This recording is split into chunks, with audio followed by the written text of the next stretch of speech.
हाँ जी। ਤਾਂ ਹੁਣ ਅੱਗੇ ਆਪਾਂ ਕੀ ਪੜ੍ਹਨਾ ਹੈ? ਸ਼ਿਸ਼ੂਨਾਗ ਵੰਸ਼ ਦੇ ਬਾਰੇ 'ਚ, ਠੀਕ ਹੈ ਜੀ। ਆਪਾਂ ਮਹਾਜਨਪਦ ਦੇ ਵਿੱਚ ਕੀ ਹੈ, ਸਭ ਤੋਂ ਪਹਿਲਾ ਵੰਸ਼ ਦੇਖਿਆ ਸੀਗਾ। ਜਦੋਂ ਆਪਾਂ ਮਹਾਜਨਪਦ ਦੇਖੇ 16 ਮਹਾਜਨਪਦ ਸੀ ਸਾਡੇ ਕੋਲ। ਕਿੰਨੇ ਮਹਾਜਨਪਦ ਹੋਏ? 16 ਮਹਾਜਨਪਦ। ਫਿਰ 16 ਮਹਾਜਨਪਦ ਦੇ ਵਿੱਚੋਂ ਅਸੀਂ ਕਿਸ ਮਹਾਜਨਪਦ ਦੇ ਬਾਰੇ 'ਚ ਪੜ੍ਹ ਰਹੇ ਹਾਂ? ਮਗਧ ਮਹਾਜਨਪਦ। ਕਿਉਂ? ਕਿਉਂਕਿ ਮਗਧ ਮਹਾਜਨਪਦ ਨੇ ਹੀ ਸਾਰੇ ਬਾਕੀ ਜਨਪਦਾਂ ਨੂੰ ਆਪਣੇ ਰਾਜ ਦੇ ਵਿੱਚ ਮਿਲਾ ਲਿਆ ਸੀ। ਤਾਂ ਕੁੱਲ ਮਿਲਾ ਕੇ ਸਾਰਾ ਕੀ ਬਣ ਗਿਆ? ਮਗਧ ਮਹਾਜਨਪਦ। ਕਿਸ ਤਰੀਕੇ ਨਾਲ ਬਣਿਆ? ਤਾਂ ਉਹਦੇ ਕਰਕੇ ਹੀ ਅਸੀਂ ਕੀ ਹੈ, ਮਗਧ ਮਹਾਜਨਪਦ ਨੂੰ ਪੜ੍ਹਦੇ ਹਾਂ, ਠੀਕ ਹੈ ਜੀ। ਤਾਂ ਮਗਧ ਮਹਾਜਨਪਦ ਦੇ ਵਿੱਚ ਅੱਡ-ਅੱਡ ਵੰਸ਼ਾਂ ਨੇ ਰਾਜ ਕਰਿਆ, ਜਿਨ੍ਹਾਂ ਦੇ ਵਿੱਚੋਂ ਅਸੀਂ ਪਹਿਲਾ ਵੰਸ਼ ਜਿਹਨੇ ਸ਼ੁਰੂਆਤ ਕਰੀ ਮਹਾਜਨਪਦ ਦੀ, ਮਗਧ ਮਹਾਜਨਪਦ ਦੀ, ਹਰਿਅੰਕ ਵੰਸ਼, ਉਹਨਾਂ ਦੇ ਬਾਰੇ 'ਚ ਅਸੀਂ ਪੜ੍ਹ ਚੁੱਕੇ ਹਾਂ। ਤੇ ਉਸ ਤੋਂ ਬਾਅਦ ਹੁਣ ਅਸੀਂ ਦੂਸਰਾ ਵੰਸ਼ ਜਿਹੜਾ ਆਇਆ ਸਾਡੇ ਕੋਲ, ਉਹ ਕੌਣ ਸੀ? ਸ਼ਿਸ਼ੂਨਾਗ ਵੰਸ਼। ਕਿਉਂਕਿ ਸ਼ਿਸ਼ੂਨਾਗ ਨੇ ਹੀ ਹਰਿਅੰਕ ਵੰਸ਼ ਦਾ ਜਿਹੜਾ ਆਖਰੀ ਰਾਜਾ ਸੀ, ਕੌਣ ਸੀ? ਨਾਗਦਸ਼ਕ, ਉਸਦੀ ਹੱਤਿਆ ਕਰ ਦਿੱਤੀ ਸੀ, ਜੋ ਕਿ ਕੀ ਸੀਗਾ? ਉਹਦਾ ਸੈਨਾਪਤੀ ਸੀ। ਤਾਂ ਸੈਨਾਪਤੀ ਸ਼ਿਸ਼ੂਨਾਗ ਜਿਹੜਾ ਸੀ, ਉਹਨੇ ਹਰਿਅੰਕ ਵੰਸ਼ ਦੇ ਆਖਰੀ ਰਾਜਾ ਦੀ, ਨਾਗਦਸ਼ਕ ਦੀ ਹੱਤਿਆ ਕਰ ਦਿੱਤੀ ਤੇ ਖੁਦ ਆਪਣੇ ਆਪ ਨੂੰ ਰਾਜਾ ਘੋਸ਼ਿਤ ਕਰ ਦਿੱਤਾ। ਇਸ ਤਰ੍ਹਾਂ ਹਰਿਅੰਕ ਵੰਸ਼ ਦਾ ਕੀ ਹੋ ਗਿਆ? ਅੰਤ ਹੋ ਗਿਆ ਤੇ ਸ਼ਿਸ਼ੂਨਾਗ ਵੰਸ਼ ਦੀ ਸਥਾਪਨਾ ਹੋ ਗਈ, ਠੀਕ ਹੈ ਜੀ। ਤਾਂ ਹੁਣ ਅਸੀਂ ਇਹਨੂੰ ਕੀ ਹੈ, ਦੇਖ ਲੈਂਦੇ ਹਾਂ। ਤਾਂ ਅਸੀਂ ਕੀ ਪੜ੍ਹ ਰਹੇ ਹਾਂ? ਮਗਧ ਮਹਾਜਨਪਦ, ਹੈ ਨਾ। ਮਗਧ ਮਹਾਜਨਪਦ। ਮਗਧ ਮਹਾਜਨਪਦ ਦੇ ਵਿੱਚ ਹੁਣ ਅਸੀਂ ਕਿਹਨੂੰ ਪੜ੍ਹ ਰਹੇ ਹਾਂ? ਹਰਿਅੰਕ ਵੰਸ਼ ਨੂੰ ਪੜ੍ਹ ਚੁੱਕੇ ਹਾਂ। ਹੁਣ ਅਸੀਂ ਦੂਸਰਾ ਵੰਸ਼ ਪੜ੍ਹ ਰਹੇ ਹਾਂ। ਕਿਹੜਾ ਹੈ ਸਾਡੇ ਕੋਲ? ਸ਼ਿਸ਼ੂਨਾਗ, ਠੀਕ ਹੈ ਜੀ। ਸ਼ਿਸ਼ੂਨਾਗ ਵੰਸ਼ ਦੇ ਬਾਰੇ ਚ ਅਸੀਂ ਪੜਾਂਗੇ, ਜਿਹਦਾ ਸਮੇਂ ਸਾਡੇ ਕੋਲ ਕਿੰਨਾ ਹੈ? 412 ਤੋਂ 344 BC ਤੱਕ ਸ਼ਿਸ਼ੂਨਾਗ ਵੰਸ਼ ਦਾ ਸਮਾਂ ਰਿਹਾ, ਠੀਕ ਹੈ ਜੀ। ਤਾਂ ਮਗਧ ਮਹਾਜਨਪਦ ਦੇ ਵਿੱਚ ਹੁਣ ਅਸੀਂ ਕਿਹਨੂੰ ਪੜ੍ਹਨਾ ਹੈ? ਸ਼ਿਸ਼ੂਨਾਗ ਵੰਸ਼ ਨੂੰ, ਠੀਕ ਹੈ ਜੀ। ਕਲੀਅਰ ਹੈ? ਤਾਂ ਸ਼ਿਸ਼ੂਨਾਗ ਵੰਸ਼ ਦੀ ਸਥਾਪਨਾ ਕਰਨ ਵਾਲਾ ਪਹਿਲਾ ਰਾਜਾ ਕੌਣ ਹੋ ਗਿਆ? ਖੁਦ ਸ਼ਿਸ਼ੂਨਾਗ, ਠੀਕ ਹੈ ਜੀ। ਤਾਂ ਪਹਿਲਾ ਰਾਜਾ ਕੌਣ ਹੋਇਆ ਇਹਦੇ ਚ? ਸ਼ਿਸ਼ੂਨਾਗ, ਠੀਕ ਹੈ ਜੀ। ਹੁਣ ਅਸੀਂ ਇਹਦੇ ਵਿੱਚ ਉਹੀ ਹਰ ਵਾਰ ਦੀ ਤਰ੍ਹਾਂ ਇੰਪੋਰਟੈਂਟ ਗੱਲਾਂ ਹੀ ਪੜ੍ਹਨੀਆਂ ਨੇ। ਸ਼ਿਸ਼ੂਨਾਗ ਵੰਸ਼ ਦੇ ਵਿੱਚ ਜ਼ਿਆਦਾ ਕੁਝ ਪੜ੍ਹਨ ਵਾਲਾ ਖਾਸ ਹੈ ਨਹੀਂ, ਤਾਂ ਜੋ ਪੇਪਰ ਪੁਆਇੰਟ ਆਫ ਵਿਊ ਨਾਲ ਇੰਪੋਰਟੈਂਟ ਹੈ ਅਸੀਂ ਓਨਾ ਹੀ ਦੇਖਾਂਗੇ, ਠੀਕ ਹੈ ਜੀ। ਤਾਂ ਸ਼ਿਸ਼ੂਨਾਗ ਨੇ ਸਭ ਤੋਂ ਪਹਿਲਾਂ ਕੀ ਕਰਿਆ? ਜਿਹੜੀ ਰਾਜਧਾਨੀ ਸੀ, ਹੁਣ ਤੱਕ ਰਾਜਧਾਨੀ ਕਿਹੜੀ ਚੱਲਦੀ ਆ ਰਹੀ ਸੀਗੀ? ਪਹਿਲਾਂ ਰਾਜਗਿਰੀ ਸੀ, ਫਿਰ ਉਦयन ਨੇ ਰਾਜਗਿਰੀ ਤੋਂ ਬਦਲ ਕੇ ਪਾਟਲੀਪੁੱਤਰ ਰੱਖਤੀ ਸੀ। ਤੇ ਹੁਣ ਇਹਨੇ ਕੀ ਕਰਿਆ? ਜਿਹੜੀ ਰਾਜਧਾਨੀ ਸੀ ਉਹਨੂੰ ਕੀ ਹੈ, ਪਾਟਲੀਪੁੱਤਰ ਹਟਾ ਕੇ ਕੀ ਕਰਤਾ ਉਹਨੇ? ਹੁਣ ਕਿਹੜੀ ਰੱਖ ਦਿੱਤੀ? ਵੈਸ਼ਾਲੀ ਨੂੰ ਰਾਜਧਾਨੀ ਘੋਸ਼ਿਤ ਕਰ ਦਿੱਤਾ, ਠੀਕ ਹੈ ਜੀ। ਵੈਸ਼ਾਲੀ ਨੂੰ ਹੁਣ ਕੀ ਕਰ ਲਿਆ? ਆਪਣੀ ਰਾਜਧਾਨੀ ਬਣਾ ਲਿਆ, ਠੀਕ ਹੈ। ਵੈਸ਼ਾਲੀ ਨੂੰ ਜਿੱਤਣ ਵਾਲਾ ਕੌਣ ਸੀ? ਅਜਾਤ ਸ਼ਤਰੂ, ਯਾਦ ਹੈ ਨਾ? ਆਪਣਾ ਗੁਪਤਚਰ ਭੇਜਿਆ ਸੀ, ਵਸ਼ਕਾਰ, ਠੀਕ ਹੈ। ਤਾਂ ਸ਼ਿਸ਼ੂਨਾਗ ਨੇ ਹੁਣ ਉਸੇ ਵੈਸ਼ਾਲੀ ਨੂੰ ਕੀ ਕਰਿਆ? ਆਪਣੀ ਰਾਜਧਾਨੀ ਘੋਸ਼ਿਤ ਕਰ ਲਈ। ਦੂਸਰਾ ਕੰਮ ਹੋਰ ਇਹਨੇ ਕੀ ਕਰਿਆ? ਅਵੰਤੀ ਨੂੰ ਵੀ ਆਪਣੇ ਰਾਜ ਦੇ ਵਿੱਚ ਕੀ ਹੈ? ਮਿਲਾ ਲਿਆ। ਪੂਰੀ ਤਰ੍ਹਾਂ ਆਪਣੇ ਰਾਜ ਦੇ ਵਿੱਚ ਕੀ ਕਰਿਆ? ਅਵੰਤੀ ਨੂੰ ਮਿਲਾ ਲਿਆ, ਠੀਕ ਹੈ। ਅਵੰਤੀ ਵੀ ਕੀ ਸੀਗਾ? ਇੱਕ ਮਹਾਜਨਪਦ ਹੀ ਸੀ। ਇਹਨੂੰ ਵੀ ਕੀ ਕਰਿਆ ਇਹਨੇ? ਹੁਣ ਆਪਣੇ ਰਾਜ ਦੇ ਵਿੱਚ ਮਿਲਾ ਲਿਆ, ਠੀਕ ਹੈ ਜੀ। ਬਸ ਸ਼ਿਸ਼ੂਨਾਗ ਦੇ ਵਿੱਚ ਸਿਰਫ ਦੋ ਹੀ ਗੱਲਾਂ ਯਾਦ ਰੱਖਣੀਆਂ ਨੇ। ਇੱਕ ਤਾਂ ਇਹਨੇ ਰਾਜਧਾਨੀ ਪਾਟਲੀਪੁੱਤਰ ਤੋਂ ਵਿਸ਼ਾਲੀ ਬਣਾ ਲਈ, ਦੂਸਰਾ ਇਹਨੇ ਅਵੰਤੀ ਨੂੰ ਆਪਣੇ ਰਾਜ ਦੇ ਵਿੱਚ ਮਿਲਾ ਲਿਆ, ਠੀਕ ਹੈ। ਇਸ ਤੋਂ ਬਾਅਦ ਜਿਹੜਾ ਦੂਸਰਾ ਰਾਜਾ ਬਣਦਾ ਉਹ ਸੀਗਾ ਕਾਲਾ ਸ਼ੋਕ। ਕੌਣ ਬਣਦਾ ਹੈ? ਕਾਲਾ ਸ਼ੋਕ, ਠੀਕ ਹੈ ਜੀ। ਦੂਸਰਾ ਰਾਜਾ ਕੌਣ ਬਣਦਾ ਸ਼ਿਸ਼ੂਨਾਗ ਵੰਸ਼? ਕਾਲਾ ਸ਼ੋਕ। ਇਹ ਵੀ ਕੀ ਕਰਦਾ? ਇਹ ਦੋ ਰਾਜਧਾਨੀਆਂ ਘੋਸ਼ਿਤ ਕਰਦਾ, ਦੋ ਰਾਜਧਾਨੀਆਂ ਘੋਸ਼ਿਤ ਕਰਦਾ। ਕਿਹੜੀ ਕਿਹੜੀ ਰਾਜਧਾਨੀ? ਪਹਿਲੀ ਰਾਜਧਾਨੀ ਜਿਹੜੀ ਇਹ ਬਣਾਉਂਦਾ ਏ ਉਹ ਕਿਹੜੀ ਹੈ? ਵਿਸ਼ਾਲੀ ਨੂੰ ਹੀ ਰੱਖਦਾ। ਉਹ ਕਹਿੰਦਾ ਜਿਹੜਾ ਪਿਤਾ ਜੀ ਨੇ ਬਣਾਈ ਉਹ ਸਹੀ ਹੈ, ਵਿਸ਼ਾਲੀ ਹੀ ਸਹੀ ਹੈ। ਪਰ ਕਹਿੰਦਾ ਰਾਜਨੀਤਿਕ ਕੰਮਾਂ ਦੇ ਲਈ ਵਿਸ਼ਾਲੀ ਦੀ ਜਿਹੜੀ ਲੋਕੇਸ਼ਨ ਹੈ ਉਹ ਕਹਿੰਦਾ ਮੈਨੂੰ ਸਹੀ ਨਹੀਂ ਲੱਗਦੀ, ਠੀਕ ਹੈ। ਵਿਸ਼ਾਲੀ ਨੂੰ ਉਹ ਕੀ ਕਰਦਾ? ਆਪਣੀ ਸੰਸਕ੍ਰਿਤ ਰਾਜਧਾਨੀ ਘੋਸ਼ਿਤ ਕਰ ਦਿੰਦਾ। ਕੀ ਕਰਦਾ? ਸੰਸਕ੍ਰਿਤ ਰਾਜਧਾਨੀ, ਠੀਕ ਹੈ। ਕਲਚਰ ਨਾਲ ਰਿਲੇਟਿਡ ਜਿਹੜੀ ਰਾਜਧਾਨੀ ਹੈ ਮੇਰੀ ਉਹ ਕਿਹੜੀ ਰਹੇਗੀ? ਵਿਸ਼ਾਲੀ ਰਹੇਗੀ। ਪਰ ਜੇ ਰਾਜਨੀਤਿਕ ਮੁੱਦਿਆਂ ਦੇ ਉੱਪਰ ਕੰਮ ਕਰਨਾ ਹੈ ਤਾਂ ਮੇਰੀ ਰਾਜਧਾਨੀ ਕਿਹੜੀ ਰਹੇਗੀ? ਪਟਨਾ, ਠੀਕ ਹੈ। ਤਾਂ ਪਟਨਾ ਨੂੰ ਉਹ ਕੀ ਬਣਾ ਲੈਂਦਾ? ਰਾਜਨੀਤਿਕ, ਠੀਕ ਹੈ ਜੀ। ਪਟਨਾ ਨੂੰ ਕਿਹੜੀ ਰਾਜਧਾਨੀ ਬਣਾਉਂਦਾ? ਉਹ ਰਾਜਨੀਤਿਕ, ਠੀਕ ਹੈ ਜੀ। ਪਟਨਾ ਨੂੰ ਉਹ ਰਾਜਨੀਤਿਕ ਰਾਜਧਾਨੀ ਘੋਸ਼ਿਤ ਕਰ ਦਿੰਦਾ ਹੈ। ਤਾਂ ਇੱਕੋ ਸਮੇਂ ਦੇ ਵਿੱਚ ਦੋ ਰਾਜਧਾਨੀਆਂ ਬਣਾਉਣ ਵਾਲਾ ਰਾਜਾ ਕੌਣ ਸੀ? ਕਾਲਾ ਸ਼ੋਕ। ਠੀਕ ਹੈ ਜੀ। ਕਿਹੜੀ? ਇੱਕ ਵਿਸ਼ਾਲੀ ਨੂੰ ਬਣਾਉਂਦਾ ਉਹ ਆਪਣੀ सांस्कृतिक ਰਾਜਧਾਨੀ, ਤੇ ਪਟਨਾ ਨੂੰ ਕੀ ਘੋਸ਼ਿਤ ਕਰਦਾ ਉਹ? ਆਪਣੀ ਰਾਜਨੀਤਿਕ ਰਾਜਧਾਨੀ। ਠੀਕ ਹੈ ਜੀ। ਦੂਸਰਾ ਕੰਮ ਹੋਰ ਕਾਲਾ ਸ਼ੋਕ ਕੀ ਕਰਦਾ ਹੈ? ਜਿਹੜੀ ਬੌਧ ਸਮ੍ਰਿਤੀ ਹੁੰਦੀ ਹੈ, ਠੀਕ ਹੈ, ਯਾਦ ਹੈ ਨਾ, ਬੌਧ ਧਰਮ ਜਦੋਂ ਪੜਾਇਆ ਸੀ ਉਦੋਂ ਵੀ ਦੱਸਿਆ ਸੀ, ਬੌਧ ਸਮਿਤੀ ਜਿਹੜੀ ਸੀਗੀ, ਦੂਸਰੀ ਬੌਧ ਸਮਿਤੀ ਵੀ ਕੌਣ ਬੁਲਾਉਂਦਾ ਹੈ? ਕਾਲਾ ਸ਼ੋਕ। ਤਾਂ ਸੈਕਿੰਡ ਬੌਧ ਸਮਿਤੀ ਹੈ ਜਿਹੜੀ, ਉਹ ਵੀ ਕਿਹਦੇ ਸਮੇਂ 'ਚ ਹੋਈ ਹੈ? ਕਾਲਾ ਸ਼ੋਕ ਦੇ ਸਮੇਂ 'ਚ ਹੋਈ ਹੈ। ਠੀਕ ਹੈ ਜੀ। ਤਾਂ ਕਾਲਾ ਸ਼ੋਕ ਦੇ ਸਮੇਂ 'ਚ ਕੀ ਹੈ? ਦੂਸਰੀ ਬੌਧ ਸਮਿਤੀ ਹੋਈ। ਕਲੀਅਰ? ਠੀਕ ਹੈ ਜੀ। ਇਸ ਤੋਂ ਬਾਅਦ ਫਿਰ ਦੂਸਰਾ ਰਾਜਾ, ਬਸ ਇਹੀ ਦੋ ਕੰਮ ਯਾਦ ਰੱਖਣੇ ਹੈ ਕਿ ਇੱਕ ਤਾਂ ਰਾਜਧਾਨੀਆਂ ਦੋ ਬਣਾਉਂਦਾ ਹੈ, ਪਹਿਲੀ ਵਿਸ਼ਾਲੀ ਜਿਹਨੂੰ ਉਹ सांस्कृतिक ਰਾਜਧਾਨੀ ਘੋਸ਼ਿਤ ਕਰਦਾ ਹੈ, ਤੇ ਦੂਸਰੀ ਪਟਨਾ ਨੂੰ ਉਹ ਆਪਣੀ ਰਾਜਨੀਤਿਕ ਰਾਜਧਾਨੀ ਘੋਸ਼ਿਤ ਕਰਦਾ।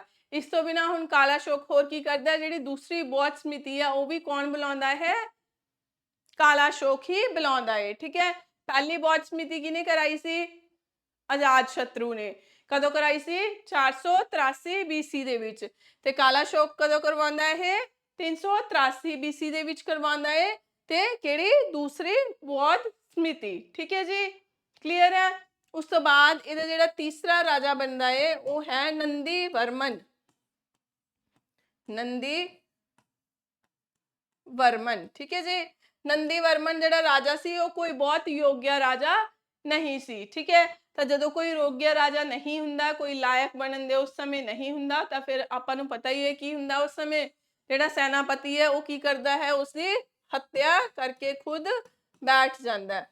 ਤਾਂ ਹੁਣ ਇਹਦਾ ਸੈਨਾਪਤੀ ਜਿਹੜਾ ਸੀ ਉਹ ਕੌਣ ਸੀ? ਇਹਦਾ ਸੈਨਾਪਤੀ ਮਹਾਪਦਮਨੰਦ। ਮਹਾਪਦਮਨੰਦ। ਤਾਂ ਮਹਾਪਦਮਨੰਦ ਹੁਣ ਇਹਦੇ ਕੀ ਕਰ ਦਿੰਦਾ? ਨੰਦੀ ਵਰਮਨ ਦੀ ਹੱਤਿਆ ਕਰ ਦਿੰਦਾ ਹੈ। ਠੀਕ ਹੈ ਜੀ। ਤਾਂ ਮਹਾਪਦਮਨੰਦ ਕੀ ਕਰਦਾ? ਹੁਣ ਇਹਦੀ ਹੱਤਿਆ ਕਰ ਦਿੰਦਾ।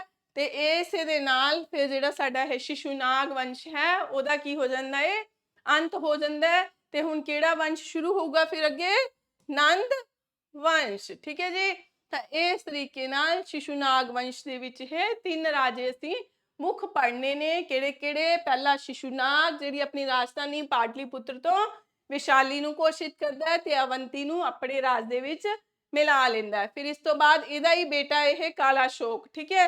ਕਾਲਾ ਸ਼ੋਕ ਵੀ ਆਪਣੀ ਦੋ ਰਾਜਧਾਨੀਆਂ, ਇੱਕ ਤਾਂ ਆਪਣੇ ਬਾਪੂ ਜੀ ਵਾਲੀ ਹੀ ਰੱਖਦਾ ਹੈ ਕਿ ਚਲੋ ਭਾਈ ਚਲਦੀ ਰਹਿਣ ਦੋ, ਆਪਾਂ ਨੇ ਕਿਉਂ ਹਟਾਣਾ, ਪਰ ਮੇਰਾ ਕੰਮ ਇੱਥੇ ਨਹੀਂ ਬਣ ਰਿਹਾ, ਇਸ ਕਰਕੇ ਇਹਨੂੰ ਇਹ सांस्कृतिक ਰਾਜਧਾਨੀ ਘੋਸ਼ਿਤ ਕਰ ਦਿੰਦਾ ਹੈ ਤੇ ਪਟਨਾ ਨੂੰ ਰਾਜਨੀਤਿਕ ਰਾਜਧਾਨੀ ਬਣਾ ਲੈਂਦਾ ਹੈ। ਤਾਂ ਸਮਝਦਾਰੀ ਹੈ। ਠੀਕ ਹੈ।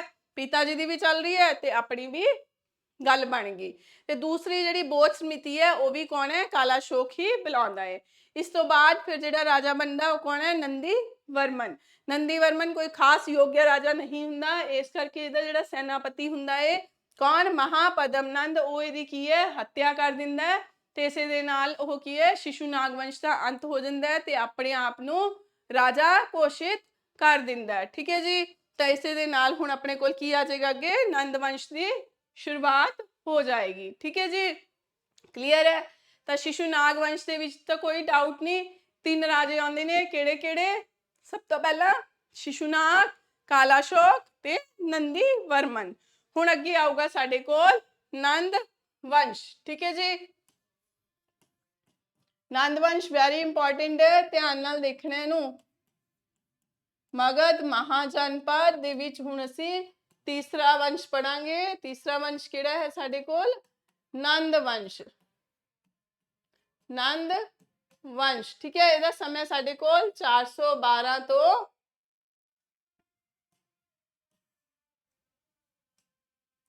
344 ਤੋਂ ਇਹਦਾ ਜਿਹੜਾ ਸਮਾਂ ਸਾਡੇ ਕੋਲ 323 BC ਦਾ ਸਮਾਂ ਹੈ। ਠੀਕ ਹੈ ਜੀ। ਇਹਦਾ ਜਿਹੜਾ ਸਮਾਂ ਸਾਡੇ ਕੋਲ ਹੈ ਉਹ ਕੀ ਹੈ? ਬਹੁਤ ਹੀ ਘੱਟ ਸਮਾਂ ਹੁੰਦਾ ਹੈ। ਠੀਕ ਹੈ ਜੀ। ਪਰ ਇਹ ਬਹੁਤ ਮਹੱਤਵਪੂਰਨ ਕਾਰਜ ਕਰਕੇ ਜਾਂਦਾ। ਇਹਦੇ ਵਿੱਚ ਇੱਕ ਰਾਜਾ, ਧਿਆਨ ਨਾਲ ਦੇਖਣਾ, ਉਹਨੂੰ ਆਪਾਂ ਪੜਾਂਗੇ। ਠੀਕ ਹੈ। ਤਾਂ ਹੁਣ ਇਹਦੇ ਨਾਲ ਸਾਡੇ ਕੋਲ ਕੀ ਹੋ ਗਿਆ? ਨੰਦ ਵੰਸ਼ ਦੀ ਸ਼ੁਰੂਆਤ ਹੋ ਗਈ। ਠੀਕ ਹੈ। ਤਾਂ ਨੰਦ ਵੰਸ਼ ਦੀ ਸ਼ੁਰੂਆਤ ਕਰਨ ਵਾਲਾ ਕਿਹੜਾ ਰਾਜਾ ਹੋ ਗਿਆ? ਮਹਾਪਦਮਨੰਦ। ਠੀਕ ਹੈ ਜੀ। ਕੌਣ ਹੈ? ਮਹਾਪਦਮਨੰਦ। ਠੀਕ ਹੈ ਜੀ। ਤਾਂ ਸਭ ਤੋਂ ਪਹਿਲਾ ਰਾਜਾ ਕੌਣ ਹੋ ਗਿਆ ਨੰਦ ਵੰਸ਼ ਦੀ ਸ਼ੁਰੂਆਤ ਕਰਨ ਵਾਲਾ ਮਹਾਪਦਮ ਨੰਦ। ਹੁਣ ਮਹਾਪਦਮ ਨੰਦ ਦੀ ਖਾਸ ਗੱਲ ਹੈ ਜਿਹੜੀ ਉਹ ਇਹ ਸੀ ਹੁਣ ਤੱਕ ਜਿੰਨੇ ਵੀ ਰਾਜੇ ਬਣ ਰਹੇ ਸੀ ਉਹ ਸਾਰੇ ਕੀ ਸੀਗੇ ਕਸ਼ਤਰੀਆ ਫੈਮਿਲੀ ਤੋਂ ਬਿਲੋਂਗ ਕਰਦੇ ਸੀ। ਪਰ ਇਹ ਜਿਹੜਾ ਮਹਾਪਦਮ ਨੰਦ ਸੀ ਇਹ ਕੀ ਸੀਗਾ ਗੈਰ ਕਸ਼ਤਰੀਏ ਸੀਗਾ। ठीक है गैर क्षत्रिय। ठीक है जी यानी कि नॉन क्षत्रिय राजा फैमिली तो बिलोंग नहीं करता सी। तो ये की है पहला फर्स्ट गैर क्षत्रिय राजा बनया। ठीक है तो पेपर दे विच आया हुआ सवाल है कि फर्स्ट नॉन क्षत्रिय राजा कौन सी मगध महाजनपद दे विच। तो कौन सी वो राजा महापदम नंद। ठीक है जी ਤੇ ਇਹਨੂੰ ਕਹਿੰਦੇ ਕਸ਼ਤਰੀਆਂ ਨਾਲ ਬਹੁਤ ਜ਼ਿਆਦਾ ਕੀ ਹੈ ਨਫ਼ਰਤ ਸੀ। ਤਾਂ ਇਹਨੂੰ ਇੰਨੀ ਕਿ ਨਫ਼ਰਤ ਸੀ ਕਿ ਇਹਨੇ ਕੋਸ਼ਿਸ਼ ਕਰੀ ਕਿ ਸਾਰੇ ਕਸ਼ਤਰੀਆਂ ਨੂੰ ਖਤਮ ਕਰ ਦਿੱਤਾ ਜਾਵੇ। ਤਾਂ ਇਹਨੇ ਸਾਰੇ ਕਸ਼ਤਰੀਆਂ ਨੂੰ ਕੀ ਹੈ ਖਤਮ ਕਰਨ ਦਾ ਠੇਕਾ ਲੈ ਲਿਆ। ਤਾਂ ਜਦੋਂ ਖਤਮ ਹੋ ਗਏ ਤਾਂ ਇਹਨੇ ਇੱਕ ਉਪਾਧੀ ਧਾਰਨ ਕਰ ਲਈ। ਤਾਂ ਇਹਨੇ ਇੱਕ ਉਪਾਧੀ ਧਾਰਨ ਕਰੀ ਉਹ ਕਿਹੜੀ ਉਪਾਧੀ ਸੀ ਸਰਵ ਸ਼ਤਰਾਂਤਕ। ਸਰਵ ਸ਼ਤਰਾਂਤਕ।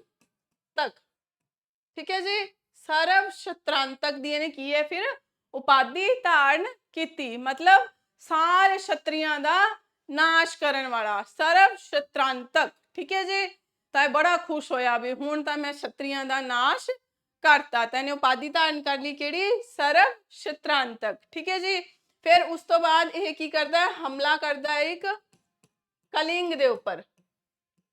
कलिंग दे उपर की है हमला करता है। कलिंग अज दे समय दा की है ओडिशा है। ठीक है बच्चे अज दे समय दा जिहड़ा ओडिशा उस समय नूं पिछले समय दे विच उस नूं ओडिशा नूं की कहा जांदा सी कलिंग कहा जांदा सी। तां कलिंग दे उपर हमला करके ये की है कलिंग नूं जित लैंदा है। ठीक है जी महापदम नंद की करदा है कलिंग दे उपर हमला करदा है ते उहनूं की है जित लैंदा है ते इहनूं जित के फिर एक उपाधि धारण करदा है। केड़ी उपाधि धारण करदा हो एक राट। एक राट। ठीक है जी फिर वो उपाधि धारण कर लेंदा है एक राट दी उपाधि धारण कर लेंदा है। ठीक है जी तो याद रखना है ये गल्लां ने महापदम नंद दे बारे च जिहड़ी कि हमेशा ही पेपर दे विच आईयां होईयां ने ये तीनों ही गल्लां। ठीक है महापदम नंद ने दो उपाधियां धारण करियां सी केड़ी एक तां क्षत्रियां दा नाश करके केड़ी उपाधि धारण करी सर्व शतरांतक दी उपाधि धारण करी ते दूसरा कलिंग नूं जितण तो बाद एक राट दी उपाधि धारण करी। ठीक है जी उस तो बाद ये सब तो पहला फर्स्ट गैर क्षत्रिय राजा सी। ठीक है फर्स्ट गैर क्षत्रिय राजा। ठीक है जी तो ये गल्लां तुसीं महापदम नंद दे बारे च याद रखणियां ने। उस तो बाद इस तो बाद जिहड़ा दूसरा राजा आंदा है साडे कोल ਉਹ ਸੀਗਾ ਧਨਾਨੰਦ।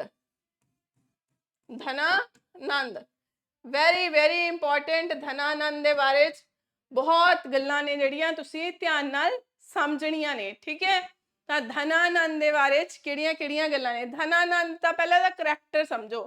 ਧਨਾਨੰਦ ਇੱਕ ਐਸਾ ਰਾਜਾ ਸੀ ਜਿਹੜਾ ਕਿ ਬਹੁਤ ਹੀ ਘਮੰਡੀ ਸੀਗਾ। ਹਮੇਸ਼ਾ दारू ਦੇ ਨਸ਼ੇ ਚ ਰਹਿਣਾ ਇਹਨੇ। ਠੀਕ ਹੈ बस आही गंद मंद खाना ते इहदा कोई भी राजपाट से दिलचस्पी नहीं सी। तां धनानंद किहो जिहा राजा सी शराबी ते घमंडी। घमंडी इन्ना क कि इहने की करिया जिहड़ा चाणक्य सी ओहदा भी बहुत ज़्यादा की है एक बारी बेइज्जती करती जिस करके इहनूं इहदा बहुत अगे चल के भुगतान करना पिया। कहंदे जदों आपां किसी नूं हौली हौली करदे आ ना तंग फिर वो एक दिन ऐदां दा तुहाडे ते आके वार करदा है कि तुहाडे तो वो सहन ही नहीं हुंदा। सेम यही कुछ चाणक्य ने करिया। जदों इहने चाणक्य की बेइज्जती करी ना तो फिर चाणक्य ने इस तरीके नाल बदला लिया कि इहदी सुध बुध तो बाहर हो गया भी हो की गया। ठीक है जी तो अगे हुण असीं किहदे बारे च पढ़ांगे धनानंद दे बारे च। क्लीयर है जी तो हुण धनानंद दे समय नूं ध्यान नाल समझना है क्योंकि इस समय हुण जिहड़े सीगे विदेशी भी आने शुरू हो जाएंगे। हाले तक मगध महाजनपद दे विच असीं आपां नंद वंश जिहड़ा कि तीसरा वंश है इत्थे तक कुछ भी बाहरों नहीं सी। जो भी कुछ सी साडे भारत दे अंदर सी मगध महाजनपद दे अंदर ही ਹੋ ਰਿਹਾ ਸੀ। ਇੱਕ ਰਾਜੇ ਤੋਂ ਬਾਅਦ ਦੂਸਰਾ ਰਾਜਾ, ਚਾਹੇ ਉਹਦਾ ਪੁੱਤਰ ਉਹਨੂੰ ਮਾਰ ਕੇ ਬੈਠੇ ਜਾਂ ਸੈਨਾਪਤੀ ਮਾਰ ਕੇ ਗੱਦੀ ਸੰਭਾਲੇ, ਪਰ ਹੈ ਕਿੱਥੋਂ ਸੀ? ਮਗਧ ਮਹਾਜਨਪਦ ਦੇ ਵਿੱਚ ਹੀ ਹੋ ਰਿਹਾ ਸੀ। ਪਰ ਹੁਣ ਧਨਾਨੰਦ ਦੇ ਸਮੇਂ ਕੀ ਹੋ ਜਾਊਗਾ? ਹੁਣ ਵਿਦੇਸ਼ੀ ਹਮਲਾਵਰ ਵੀ ਆਣੇ ਸ਼ੁਰੂ ਹੋ ਜਾਣਗੇ। ਠੀਕ ਹੈ ਜੀ। ਤਾਂ ਇਸ ਕਰਕੇ ਧਨਾਨੰਦ ਨੂੰ ਹੁਣ ਅਸੀਂ ਬੜੇ ਹੀ ਧਿਆਨ ਨਾਲ ਪੜਾਂਗੇ। ਠੀਕ ਹੈ, ਚਲੋ।